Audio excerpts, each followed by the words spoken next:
हरे कृष्णा। श्रील प्रभुपाद की जय। श्रीमद् भगवद गीता अध्याय 4 श्लोक संख्या 2। एवं परंपरा प्राप्तम इमं राजर्षयो विदुः सकाले नेह महता योगो नष्टः परंतपः। इस प्रकार ये परम विज्ञान गुरु परंपरा द्वारा प्राप्त किया गया और राज ऋषियों ने इस विधि से इसे समझा, किंतु काल क्रम में ये परंपरा छिन्न हो गई, अतः ये विज्ञान यथा रूप से लुप्त हो गया लगता है। तो इस श्लोक में हम देखते हैं कि भगवान ने पिछले श्लोक में बताया कि ये ज्ञान मैंने सूर्य, मनु, इक्ष्वाकु आदि राजाओं को दिया। तो हम देखते हैं कि परंपरा द्वारा ये ज्ञान चला आ रहा है।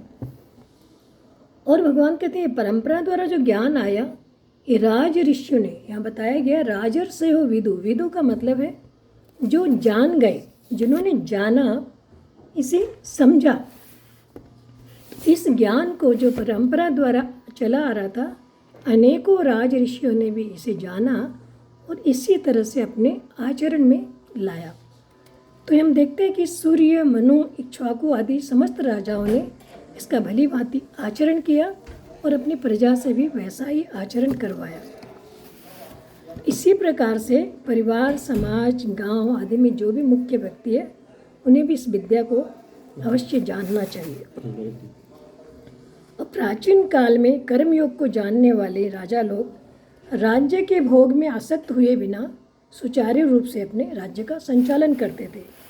तो जिस प्रकार से सूर्य नदियों से जल को वाष्प रूप में ग्रहण करता है, फिर वापस उसे बढ़ाकर वर्षा रूप में पृथ्वी पर वापस दे देते हैं, ठीक उसी प्रकार इन राजा लोगों ने भी, क्योंकि इन्होंने कर्म योग के इस सिद्धांत को भली भांति जाना था, ये परंपरा से चले आ रहे इस योग को इन्होंने भली भांति समझा था, इसलिए ये भी प्रजा से कर तो वसूल करते थे, पर इसे प्रजा के हित में ही वापस लगा देते थे। तो हम देखते हैं कि पहले ऋषि लोग भी ज्ञान प्राप्त करने के लिए राजाओं के पास जाया करते थे, जिन्होंने ये सिद्धि प्राप्त की थी। श्रील व्यास देव के पुत्र श्री सुखदेव गोस्वामी भी राजर्षि जनक के पास जाकर उन्होंने उपदेश प्राप्त किया था। फिर आगे भगवान बताते हैं कि स काले नेह महता योगो नष्ट परंतप। ये परम तपस्वी अर्जुन, परंतु काल क्रम में यह ज्ञान जो है प्राय लुप्त हो गया। तो लेकिन परमात्मा नित्य है और उनकी प्राप्ति की जो साधन है, कर्मयोग, ज्ञान योग, भक्ति योग जो भी है, इन परमात्मा के द्वारा निश्चित किए जाने के कारण ये भी नित्य है। पर कभी कभी आचरण में होते हुए न दिखने के कारण यह नष्ट कहा गया है, परंतु नष्ट का तात्पर्य लुप्त हो जाना या अप्रगट हो जाना। भगवान कहते हैं कि कल्प के आदि में मैंने ये कर्मयोग सूर्य से कहा था, फिर परंपरा से इसे राजर्षियों ने जाना, अतः इसमें अंतर पड़ता ही गया और बहुत समय बीत जाने पर अभी योग इस मनुष्य लोक में लुप्त प्राय हो गया। यही कारण है कि वर्तमान समय में इस कर्मयोग की बात सुनने और देखने में नहीं आती।